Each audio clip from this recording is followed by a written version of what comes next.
Hello বন্ধুরা, আসসালামু আলাইকুম। চলে আসলাম নতুন আরেকটি রেসিপি নিয়ে।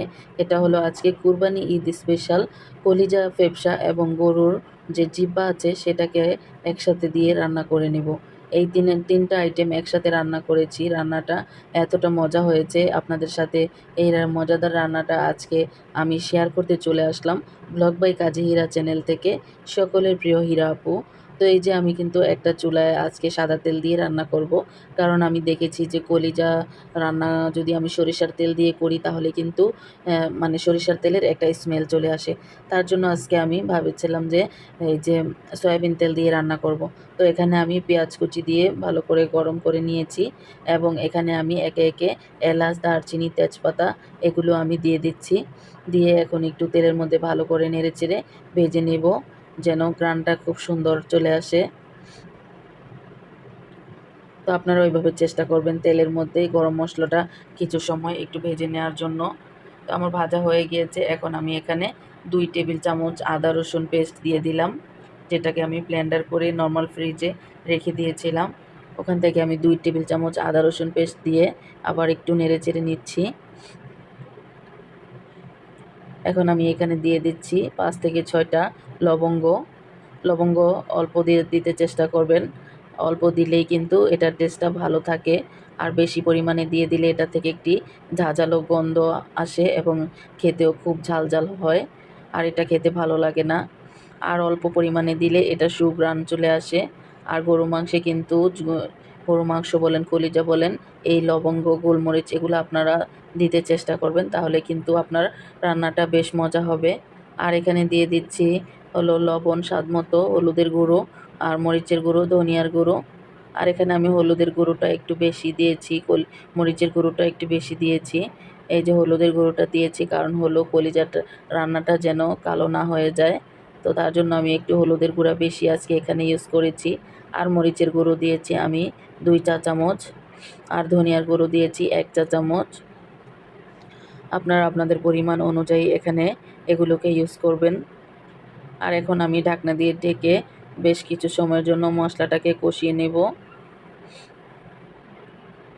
তো বন্ধুরা, এই যে দেখতে পাচ্ছেন আমার মশলাটা কত সুন্দরভাবে কষানো হয়েছে। আর এই মশলার তেলটা কিন্তু উপরে ভেসে এসেছে। মাশাআল্লাহ, অনেক লোভনীয় লাগছে। তো এখানে আমি কেটে ধুয়ে রেখেছি যে কলিজা ফেফসাগুলো এখানে আমি দিয়ে দিচ্ছি। আর এখানে যে জিহ্বার মাংসটা আমি দিয়েছি সেটাকে আগে গরম পানিতে সিদ্ধ করে এর উপরে যে খোসাটা থাকে সেটা উঠিয়ে একদম পরিষ্কার করে ছোট ছোট পিসেস করে কলিজার মতো করে দিয়ে দিয়েছি। কারণ জিহ্বাটা সবাই পছন্দ করে না, তো আলাদা রান্না করলে দেখা যায় খাওয়া হবে না। তার জন্য আমি আজকে এই কলিজা ফেফসার সাথে কিন্তু ওই জিহ্বার মাংসটা দিয়ে দিয়েছি। আর খেতে কিন্তু বেশ মজা হয়েছে। আর এখানে কিছু পেঁয়াজ আমি কিউব করে কেটে রেখেছিলাম, সেগুলোকে এখানে দিয়ে দিয়েছি। আর সবগুলোকে কিন্তু আমি গরম পানি দিয়ে ক্লিন করে নিয়েছি। কলিজা, ফেফসা এগুলো কিন্তু একটু গরম পানি দিয়ে ক্লিন করে নিলেই ভালো হয়। তো এই যে দেখতেই পাচ্ছেন আমার এই যে কলিজা ফেফসা থেকে কিন্তু ঝোলের পানি উঠে এসেছে। এখন আমি এই ঝোলের পানিটাতে এটাকে জালটা কমিয়ে আধা ঘন্টার মতো রান্না করে নেব। আর এক্সট্রা কোনো পানি আমি এখানে ইউজ করিনি। তো এই যে দেখেন আমার কলিজা ফেফসাগুলো কিন্তু একদম সুন্দরভাবে সিদ্ধ হয়ে গিয়েছে। আর হলো একদম ঝোলের পানিটাও একদম শুকিয়ে এসেছে। তো এই পর্যায়ে এসে এখানে আমি কিন্তু এই যে মানে পানি দিয়ে দিব। পানি, ঝোলের পানি যেটা সেটা আমি এখন এখানে দিয়ে দেব। আর আমার রান্নাটা কিন্তু প্রায় কমপ্লিটের দিকে।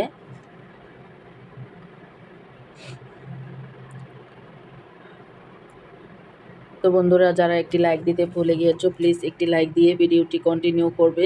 তোমাদের কাছে এই একটা অনুরোধ আমার।